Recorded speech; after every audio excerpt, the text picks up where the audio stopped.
오늘 거인 앞에 서는 믿음 10번째 시간입니다. 오늘 말씀 제목을 하나님 나라의 숨은 영웅들이라고 정하고 함께 은혜를 나누겠습니다.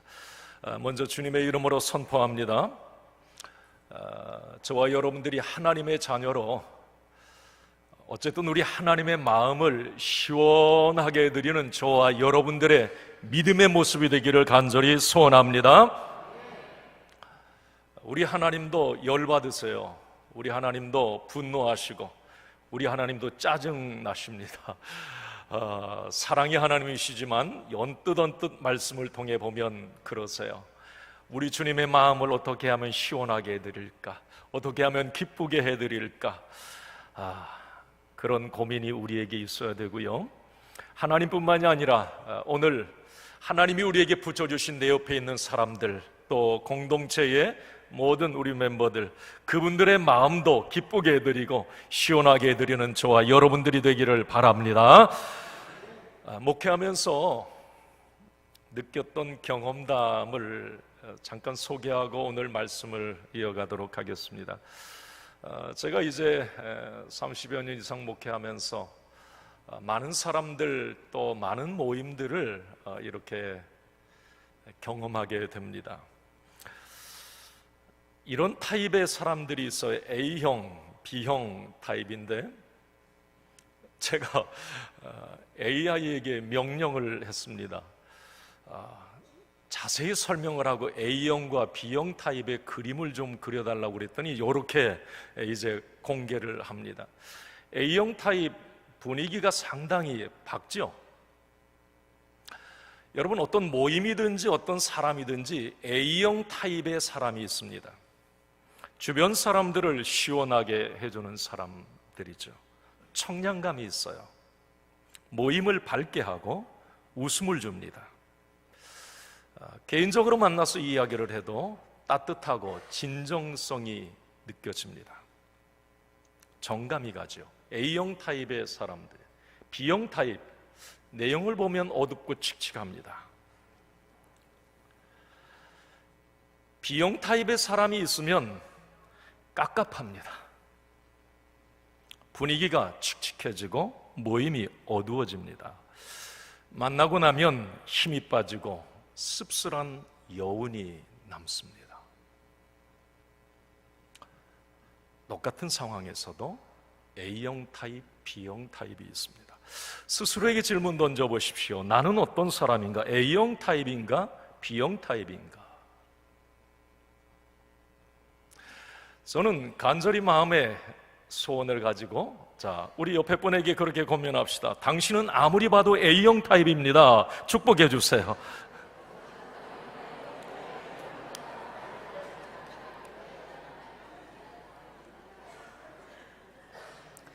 좋아하십니까, 옆에 분이?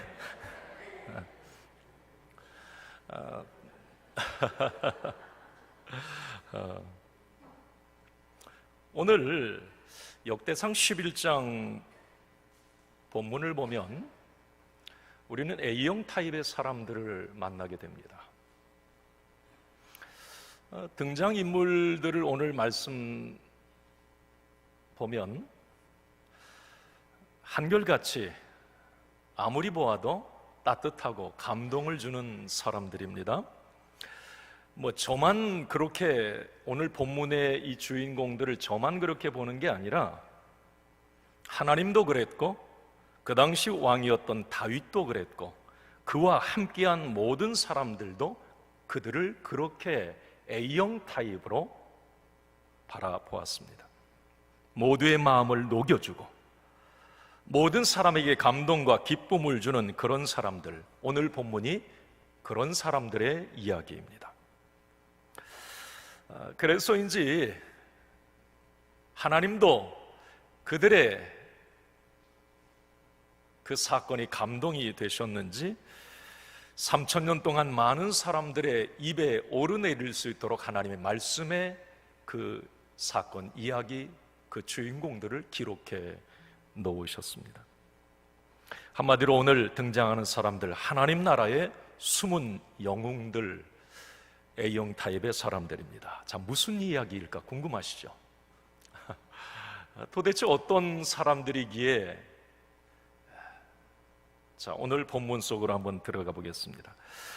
역대상 오늘 11장 15절부터 말씀을 보셨는데, 역대상 11장 10절부터 12장까지 한 이야기가 쭉 전개됩니다. 그건 뭐냐면 다윗이 이스라엘의 통일 왕국의 왕이 되었어요. 11지파까지 이제 지지를 받는 명실상부한 이스라엘의 왕이 되었습니다. 그런데 다윗이 이스라엘의 왕이 되기까지, 그리고 다윗과 함께 그 나라를, 하나님의 나라를 세워갔던 사람들이 있었습니다. 성경은 다윗 혼자 하나님의 나라 이스라엘을 세워갔다고 말하지 않습니다. 그와 함께 했고 그를 도왔던 사람들의 이야기가 있다고 말씀을 합니다. 오늘 본문이 이제 그 내용이고요. 그 명단과 행적들이 역대상 11장, 오늘 본문 12장까지 이어집니다. 가장 먼저 하나님이 도우셨고, 두 번째는 그 하나님이 뽑아 쓰셨던 히든 카드가 다윗이었고, 그리고 그 다윗과 함께했던 수많은 사람들, 그들을 통해 한 나라, 하나님의 백성, 그 민족이 세워졌다고 오늘 말씀은 이야기하고 있는 겁니다. 오늘 15절부터 이제 쭉 오늘 19절까지밖에 안 봤습니다만은 20절 이하에도 이제 같은 내용이 이어지는데, 그 하나님의 나라를 세워가는 그 과정 속에 세 명의 전설적인 이야기가 펼쳐지고 있습니다. 저는 오늘 말씀을 이제 나누면서 저와 여러분들이 하나님 앞에서, 주님의 몸된 교회 앞에서 나는 어떤 사람이어야 하는지 한번 되돌아보는 시간이 되었으면 좋겠습니다.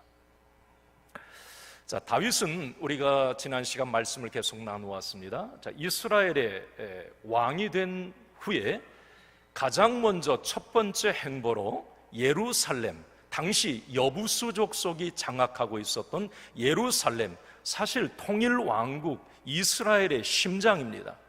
그런데 다른 여부수 족속이 장악하고 있어요. 다윗은 왕이 된 이후에 그 예루살렘을 정복해 되찾아오는 일을 가장 먼저 합니다. 그리고 우리가 지난 주일에 이제 나라 대 나라의 큰 전쟁들의 이야기가 계속 펼쳐졌어요. 그런데 그 나라의 전쟁 이야기 가운데 가장 첫 번째로 기록된 전쟁이 블레셋과의 전쟁이었다라고 하는 것. 그래서 그 블레셋의 메덱 암마를 되찾아옴으로써 이제 명실상부한 다윗은 모든 주권을 가지고 이제 끌려다니는 하나님의 나라 백성이 아니라 뭔가 블레셋과 주변 나라를 끌고 다니는 이 메덱 암마의 고삐를 쥐게 되었다. 이게 지난 주일에 말씀을 드렸던 겁니다. 오늘 본문은 그 블레셋과의 메덱 암마를 빼앗아 오기 전, 바로 직전 그 블레셋과의 전쟁 중에 일어났던 한 사건을 오늘 기록하고 있는 겁니다.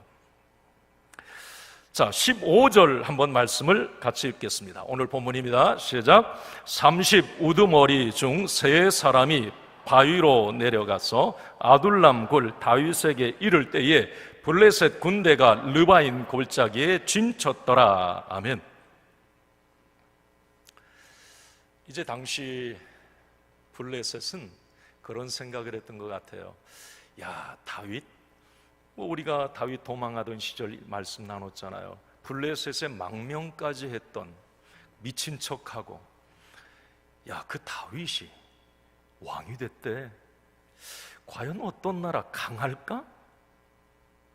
다윗이 쌈꾼이에요. 전쟁에 능한 사람입니다. 그것도 알겠는데, 이제 통일 왕국의 왕이 됐다고 하는데, 당시 여러분 블레셋은 지난 시간에 말씀드렸듯이 철기 문명의 선두주자였어요. 많은 전차 부대를 보유하고 있었고, 그래서 주변 나라들이 벌벌 떨었던 겁니다. 아니나 다를까 이 블레셋이 이제 다윗이 이스라엘의 왕이 되었을 때 간을 보는 거였는지 어쨌든 침략해 들어왔습니다. 그리고 그들은 그 당시에 르바임 골짜기에 진을 쳤다. 여기 오늘 본문은 그렇게 얘기하는데, 르바임 골짜기는 예루살렘의 조금 옆에 비껴 있어요. 그 지중해 쪽에 베들레헴 같이 있습니다. 이게 르바임 골짜기예요. 예루살렘에서 이렇게 내려다보면 르바임 골짜기가 이렇게 보입니다. 그곳에 이제 블레셋 군은 진을 치고 있었습니다. 그런데 그때 다윗은 이제 블레셋 군들이 쳐들어왔을 때 어디에 전진기지를 두고 있었느냐면 15절 말씀에 보면 아둘람 굴에 전진기지를 두고 이제 전투를 준비하고 있었습니다. 왜 다윗이 아둘람 굴에 전진기지를 두었느냐 하면, 우리가 잘 아는 것처럼 다윗이 10년 동안 사울에게 쫓겨다닐 때에 가장 많이 피신해 있던 곳이 아둘람 굴입니다. 교회 이름도 아둘람 교회가 있더라고요. 피난처예요. 다윗을 보호해 주었던, 그 부하들을 보호해 주었던. 다윗은 아마 이 아둘람 산성이 있는 그 굴에 전진기들을 이제 만든 이유는 가만히 생각해 보면 자신이 가장 어려울 때, 위기 상황에 하나님이 함께 하셨던 그 어떤 초심으로 뭔가 돌아가고 싶었던 다윗의 마음이 있었던 것 같습니다. 어쨌든 아둘람 굴에 이스라엘은 전진기지를 배치하고 블레셋은 르바임 골짜기에 전진기지를 배치했습니다. 16절은 오늘 그렇게 이야기를 합니다. 16절 읽습니다. 그때에 다윗은 산성에 있고 블레셋 사람들은 진영은 베들레헴에 있는지라. 저기 보면 산성은 아둘람 굴은 좀 높은 지대에 있었어요. 산성, 아둘람 산성을 얘기하고, 베들레헴은 르바임 골짜기가 베들레헴하고 같이 있습니다. 그런데 다윗이 갑자기 아둘람 산성에서 그날따라 블레셋 군이 진치고 있는 베들레헴을 이렇게 내려다보면서 다윗이 이런 말을 합니다. 17절을 한번 같이 봅니다. 시작. 다윗이 갈망하여 이르되 베들레헴 성문 곁 우물물을 누가 내게 마시게 할꼬 하매. 아니 도대체 이게 무슨 말입니까? 아니 지금 전쟁통에 블레셋 군들이 주둔하고 있는 그 한복판에 베들레헴, 그 우물물을 누가 나에게 마시게 할까? 황당한 이야기죠. 아마 다윗이 이 이야기를 내뱉었던 이유가 있을 겁니다. 죽느냐 사느냐 하는 지금 이 전쟁의 상황, 다윗이 왕이 되고 어쩌면 가장 큰 나라 대 나라의 전쟁을 치르는 상황에서 다윗은 리더로서 마음이 타들어가고 목도 타들어갔던 모양입니다. 그 상황에 초조함 가운데에 베들레헴을 내려다보고 있어요. 그 베들레헴은 다윗의 고향입니다. 다윗이 어렸을 때부터 나서 자랐던 곳이 베들레헴이에요. 그 베들레헴을 지금 블레셋 군들이 진치고 있습니다. 아마 그랬던 것 같아요.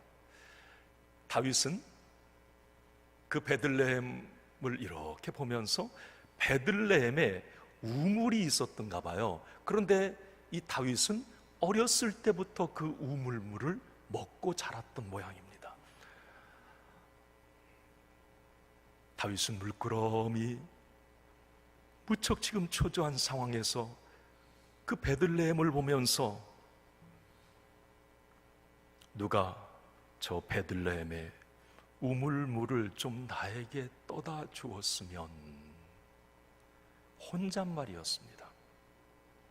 17절에 보면 누가 내게 마시게 할꼬 그랬어요.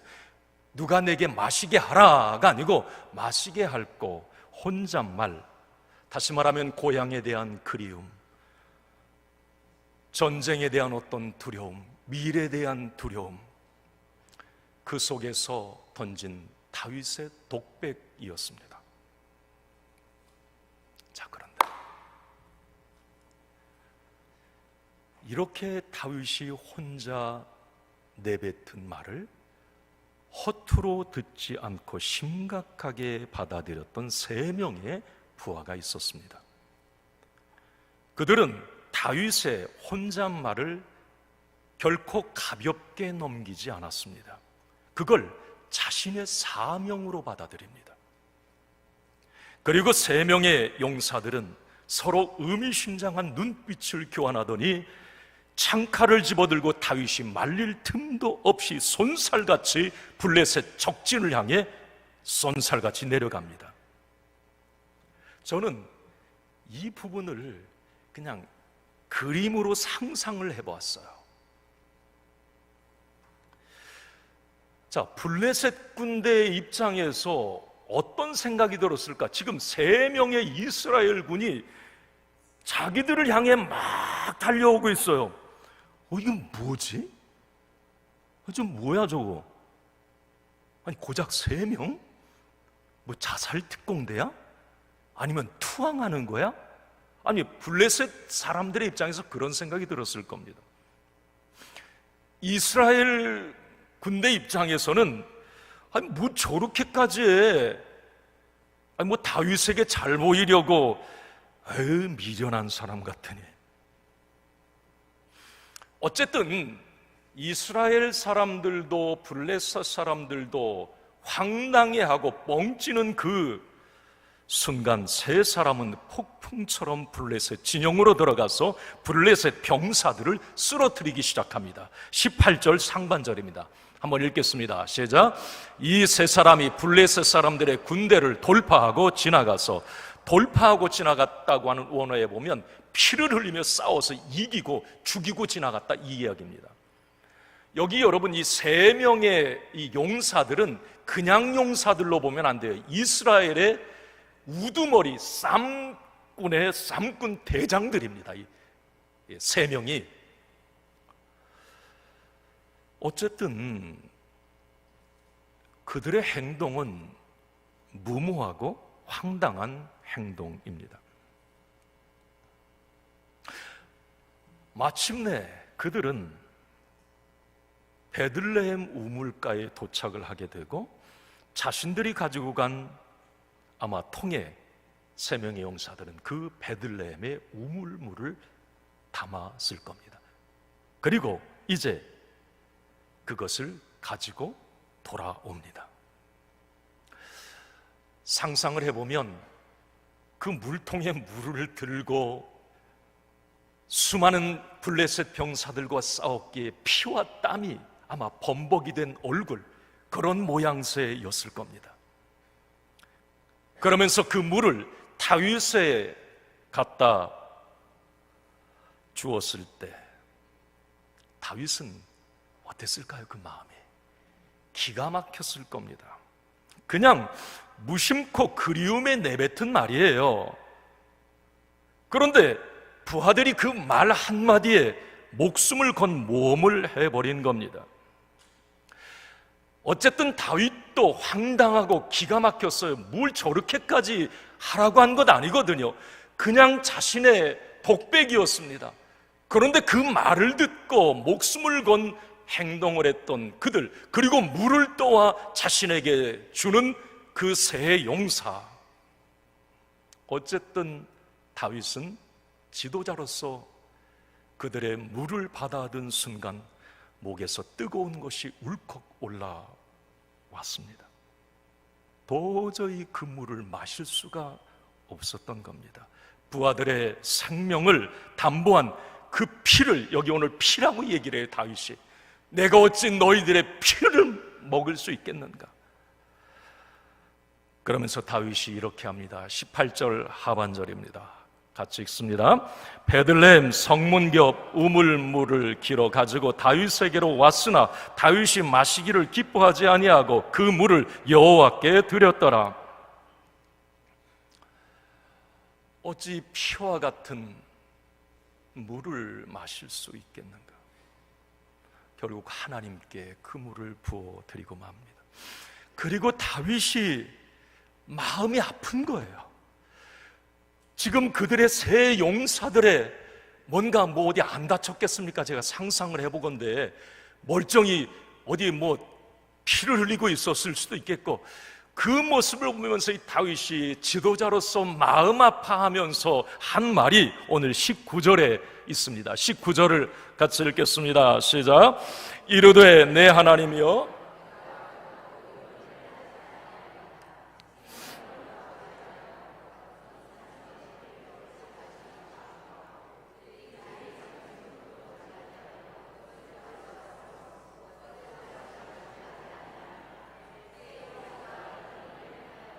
아멘. 다윗도 참 성군입니다. 네. 왜 하나님 마음에 합한 사람이고 왜 하나님의 마음을 그렇게 죄 짓고, 다윗도 약한 인간이에요. 그런데도 왜 하나님이 그를 끝까지 썼는지를 오늘 이 말씀을 통해 보게 돼요. 그걸 하나님께 부어드립니다. 저는 오늘, 이게 이제 오늘 본문의 세 용사의 전설적인 이야기입니다. 이게 이제 성경에 기록되어 있는 거고요. 그냥 허투루 넘길 수 없었던 겁니다. 기록자를 통해 이 말씀을 기록을 해 놓게 한 겁니다. 이것은 무슨 다윗 한 사람에게, 주군에게 잘했다고 하는 그 이야기가 아닙니다.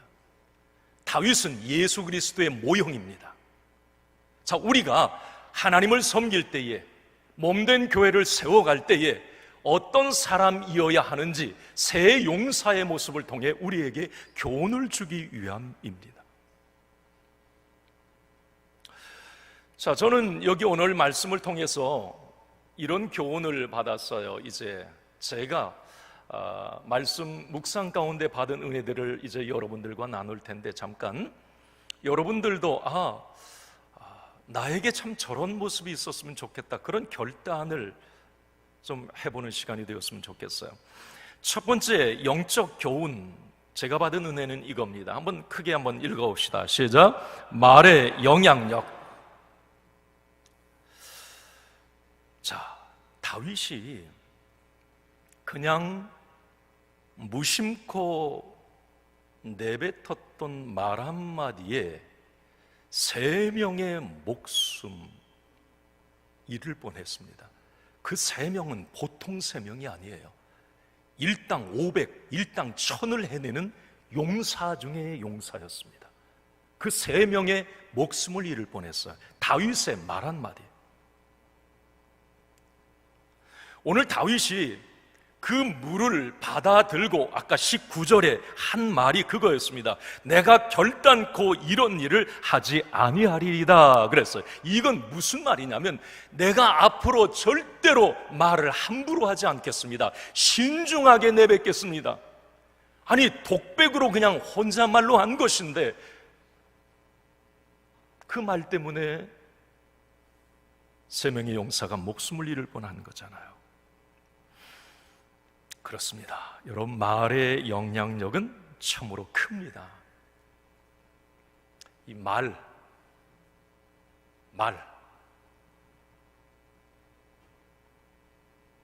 특히 리더의 말 한마디는 더 영향력이 큽니다. 사자가 싱긋 웃어도 토끼가 엄청나게 화내는 것보다 공포스럽고 무섭습니다. 리더의 영향력은 참 크다. 오늘 다윗을 보면서 그 말 한마디에 목숨을 잃을 뻔한 그 상황을 보면서 깨닫게 되는 겁니다. 특히 우리는 그것을 알아야 됩니다. 말은 무슨 말을 했느냐 보다도 누가 그 말을 했느냐가 더 중요합니다. 그 사람의 위치에 따라서 말의 파급력은 크다는 거예요. 여기 우리 신천 장로님들, 이제 올해 우리 장로로 피택돼서 섬기시는 우리 장로님들 계신데, 신천 장로 교육할 때 항상 빼놓지 않고 이야기하는 게 뭐예요? 말입니다. 말. 당신이 말만 절제하고 말만 신중하게 하면 존경받는 장로님 될 수 있습니다. 제가 이렇게 얘기합니다. 내가 권사일 때, 집사일 때 말하고요, 장로일 때 말은 하늘과 땅 차이입니다. 될 수 있으면 참고 조금 억울해도 침묵하라. 입술에 파수꾼을 세워라. 저도 웬만하면 침묵합니다. 다윗의 그 리더의 말 한마디에 죽고 살 수 있다는 거죠. 여러분, 여기 부모님들도 마찬가지예요. 여러분들은 가정의 리더입니다. 여기 이제 자식을 두고 있는 우리 부모님들 잘 들어보세요. 부모의 이 말 한마디가 자식의 길을 팍팍 살려줄 수 있고요, 그 미래를 열어줄 수 있고, 잃었던 꿈을 다시 갖게 할 수 있어요. 반대로 그 부모의 말 한마디가 그 자녀를 틀에 가둬버릴 수 있고요, 길을 꺾어버릴 수도 있고, 꿈을 무참하게 짓밟을 수도 있습니다. 부모의 말은 자녀의 영혼에 도장을 찍는 것과 같다라는 말이 있습니다. 맞습니다. 아무리 내 자식이 못나더라도, 아무리 내 자식이 뭐가 돼? 여러분, 그러나 하나님은 달라요. 하나님이 사람 보는 관점은 다릅니다. 하나님은 그 한 자녀를 어떻게 위대하게 쓰실지 그건 하나님 손에 달려 있어요. 부모인 내가 말로 뭔가를 제안하고 상처를 준다면 돌이킬 수가 없는 거예요. 이 말의 영향력에 대해서 지금 얘기하는 거예요. 다윗의 말 때문에 죽고 살았던 그 이야기 하는 겁니다. 회사도 마찬가지고요, 모임도 마찬가지입니다. 말 한마디에 힘, 한 조직의 분위기를 좌우할 수 있고 구성원들의 의욕을 꺾고 조직을 망하게 할 수도 있습니다. 그래서 잠언 13장 3절에 의미심장한 말을 합니다. 한번 같이 읽겠습니다. 시작. 입을 지키는 자는 자기의 생명을 보전하나 입술을 크게 벌리는 자에게는 멸망이 오느니라. 솔로몬이 뼈저리게 깨달은 거예요. 솔로몬도 말 많았던 사람 같습니다. 입을 크게 벌린다고 하는 것은 말을 많이 하는 거, 신중하지 못한 거예요. 결국 그 말 때문에 자신이 망하게 될 거다. 솔로몬의 이야기입니다. 오늘 우리가 이 다윗이 결단한 거예요. 내가 앞으로는 절대 결단코 말 조심하겠습니다.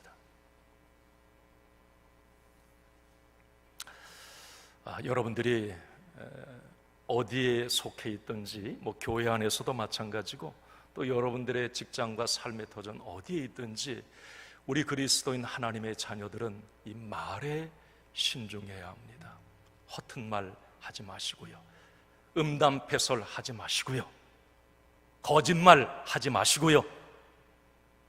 왜? 그 사람은 교회 다니는 그리스도인인 걸 다 알잖아요.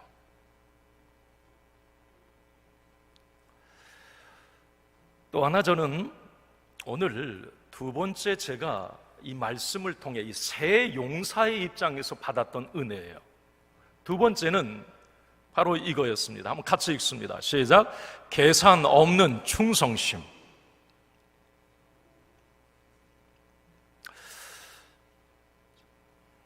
적진을 뚫고 들어가서 우물물을 길어와야 되는 것은 목숨을 걸어야 하는 일이었습니다. 분명해요.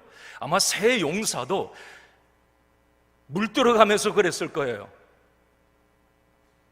내가 이거 살아 돌아올 확률은 한 10%밖에 안 돼. 아마 그런 생각도 했을 겁니다.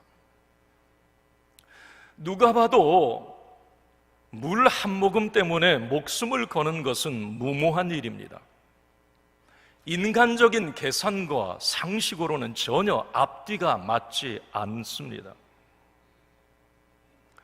여러분, 사람 목숨은 하나예요. 누구나 하나밖에 없는 이 목숨을 잃을 일에 내 모든 것을 건다. 이거 아무나 못하는 일입니다. 만약에 이 세 용사가, 다윗이 만약에 예를 들어서 니들 내가 저 베들레헴 우물물 먹고 싶으니까 좀 떠다 줘. 죽어도 안 갔을 거요. 누가 시키면 하나의 목숨 거는 일은 못하는 겁니다. 아무리 왕이 시켜도, 하나님이 시켜도 안 해요. 그런데 내 스스로의 자발적 헌신은 누가 말려도 합니다. 오늘 세 용사가 적진을 향해 목숨 걸고 뛰어갔던 것은 누가 시켜서가 아니에요. 다윗 왕이 시켜서가 아닙니다. 자발적 순수함에서 우러나왔기 때문에 목숨을 걸을 수 있었던 거예요.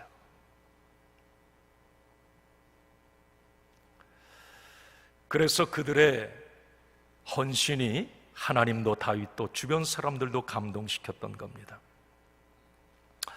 여러분, 저는 이 부분에서 우리가 하나님을 위해서 뭔가 봉사하고 헌신합니다. 그죠? 여러분들이 교회 안에서 어떤 주를 위해서 헌신하는 일들이 있을 거예요. 누군가에게 등 떠밀려서 의무적으로 마지못해서 억지로, 절대 여러분 생명은커녕 내 손해보는 기준까지, 거기까지 끌어내려서도 안 합니다.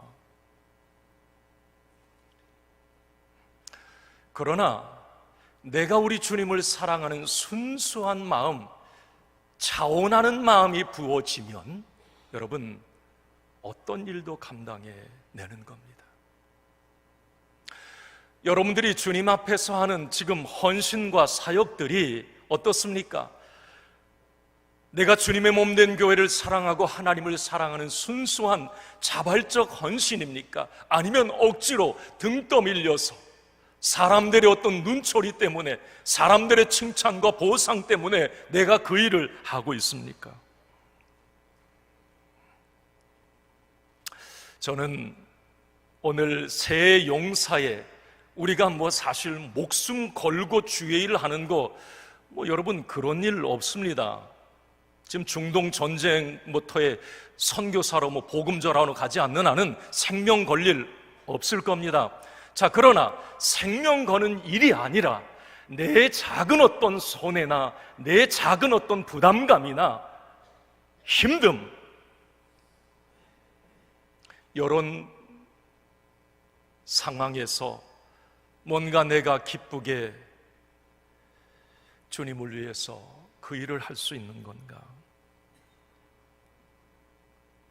오늘 주를 위한 헌신, 우리의 사역들이 교회의 역사, 하나님의 히스토리에 거룩한 한 줄이 되기를 간절히 소원합니다. 그 장로님, 그 권사님, 그 집사님 참 충성스러운 분이었어. 신실하고 올곧은 믿음 갖고 교회를 섬기셨던 분이야. 우리 교회의 역사의 한 줄, 아름답습니다. 저는 우리 그리스도인들은 뒷모습이 아름다운 사람들이 되어야 할 것입니다. 마지막으로 새 용사의 모습을 통해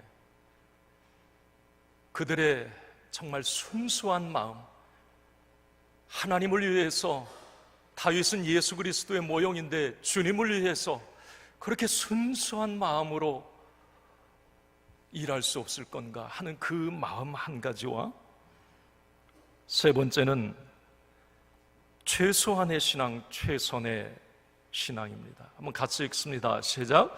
최소한의 신앙, 최선의 신앙. 최소한은 미니멈이에요. 최선, 최대라고 표현하기 좀 그래. 최선이라고 그랬는데 맥시멈입니다.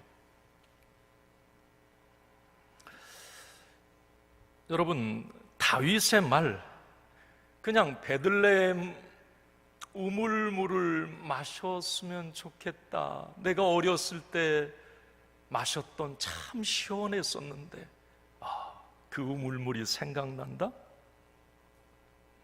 저는 독백이었고 혼잣말이었지만 이 말을 이 세 용사뿐 아니라 다른 사람도 분명히 들었을 겁니다.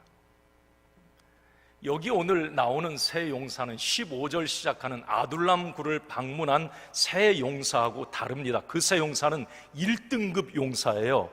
그리고 오늘 물을 떠온 용사는 2등급 용사입니다. 자, 그 이름이 뒤에 나오고, 자, 그런데 1등급 용사도 그 이야기를 들었을 거예요. 움직이지 않습니다.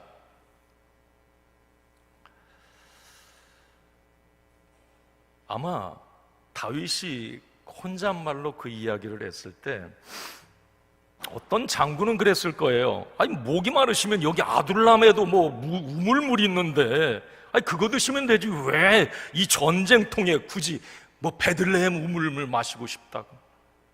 어떤 장군은 아니, 물이면 다 물이지 베들레헴 물이 뭐 특별하다고. 어떤 장군은 참 유별나시네. 이 비상시국에 그 가능한 일이야? 이 어려운 때에. 농담이시겠지. 어떤 장군은 못 들은 척 했을 겁니다. 들었음에도. 앞에서도 말했듯이 다윗은 베들레헴 우물물을 떠다 달라는 의미로 이 말을 한 것이 아닙니다. 왕이 되자마자 가장 큰 전쟁을 하면서 육체적으로 정신적 압박감 때문에 그리움, 고향에 대한 그리움 때문에 내뱉은 말이에요. 어린 시절 저곳에서 뛰어놀았는데, 그리고 그곳 우물물을 마셨었는데 정말 시원했는데, 그립다. 이것은 다윗이 실제 우물물을 마시고 싶어서가 아니라 아까도 말씀드렸듯이 그의 힘든 마음, 불안하고 두려운 심리적 상태, 외로움을 표현한 말이었던 겁니다. 저는 오늘 다윗이 무심코 내뱉었던 왕으로서의 그 절체절명의 위기에서 다윗이 내뱉었던 그 말에 100% 공감이 됐습니다. 무슨 말인지 알겠다. 다윗이 저 두려움의 상황, 불확실한 미래의 상황, 왜 다윗이 저 이야기를 했는지 충분히 이해가 되었습니다.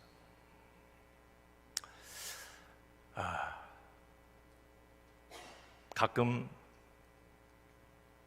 여기 이 아들이, 딸이 목회하고 우리 이태관 목사님도 여기 예배 참석하셨는데, 누구 형제들이 목회를 하든지 한번 물어보세요. 제게 이제 목회를 하겠다고 찾아오는 후배들에게, 저희 2부 예배 때는 이 이야기를 안 드렸는데 하는 말이 있어요. 첫 번째가 이 이야기예요. 천사의 목회를 해도 비판자가 있고, 악마의 목회를 해도 추종자가 있다. 네가 천사의 목회를 할 건지 악마의 목회를 할 건지 선택은 너의 몫이다. 아무리 천사처럼 목회를 해도 비난하는 사람들이 있습니다. 아무리 개같이 악마처럼 목회를 해도 추종자들이 있어요. 이단 보세요. 아니, 나는 그런 데 가서 도대체 이상하잖아요? 또 하나는 제가 해주는 말이 그거예요. 네가 목회하면서 외로움을 견뎌낼 수 있으면 목회의 길로 들어서라. 외로움을 이겨낼 용기가 있다면, 철저하게 내가 외톨이가 되어도 의도적 왕따를 당해도 참아낼 수 있다면 시작해라. 여러분, 목회자가 예를 들어서 지금 다윗 얘기하다 이 얘기하는 다윗이 그 외로움 속에 왜 저 베들레헴 우물물을 마셨으면 왜 이 이야기를 했는지 공감이 가서 하는 얘기예요. 사람이 없어서 외로운 게 아니에요.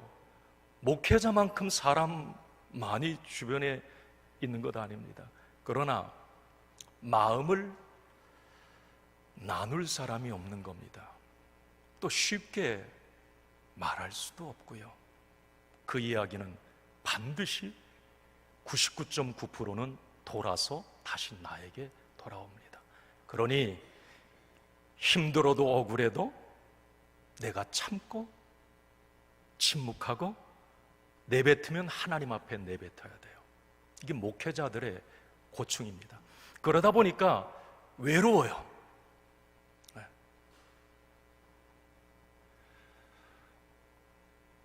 리더는 여러분 무쇠가 아닙니다. 사람이에요. 억울할 때도 있고요. 속상해서 어떤 두려움에 잠 못 이룰 때도 있습니다. 저는 오늘 이 3명의 용사가 왜 전설이 되었는가? 그 당시에 다윗의 이 독백을 옆에 있는 최측근의 1등급 용사들도 들었을 거란 말이에요. 다윗이 왜 그 말을 하는지를 알았을 거란 말입니다. 그러나 그들은 귓등으로 듣습니다. 듣는 둥 마는 둥. 그러나 이 세 용사는 다윗의 그 말을 워드 말로 듣지 않고 심정으로 듣습니다. 마음을 읽어내는 거죠. 지금 다윗의 마음이 어떤지, 왜 저런 말을 하고 있는지를 정확하게 간파하고 있었던 겁니다.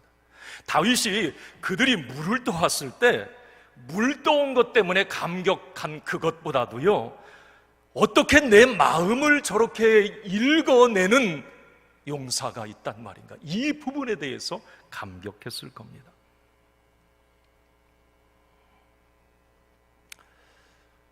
아까도 말씀드렸듯이 다윗은 예수님의 모형입니다. 다른 용사들은 뭐 적당히 하면 되지, 최소한만, 내가 손해보는 일은 안 하면 되는 거고, 모든 용사들은 아마 그런 생각을 했을 수도 있습니다. 그러나 이 세 용사는 미니멈 최소한만이 아니고 최선을 다하는 3명의 사람들이었어요. 하나님은 이걸 너무 귀하게 보셨던 겁니다.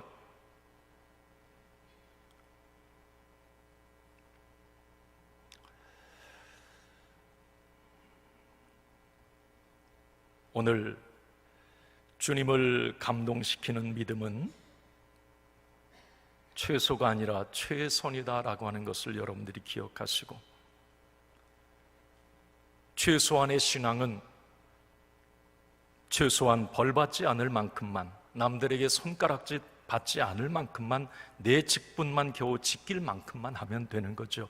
그러나 최선의 신앙은 주님의 숨소리 하나, 탄식 하나에도 반응하여 자신의 삶을 던지는 신앙입니다. 오늘 말씀을 맺습니다. 오늘 수많은 사람들이 신앙생활하면서 이런 생각을 해요. 내 마음을 시원하게 해줄 교회가 어디지? 내 마음을 위로해줄 목회자? 내 기분을 맞춰줄 사람? 그들을 찾아 헤맵니다. 그러나 오늘 우리는 질문을 바꿔야 합니다. 하나님, 어떻게 하면 제가 하나님의 마음을 시원하게 해드릴 수 있겠습니까?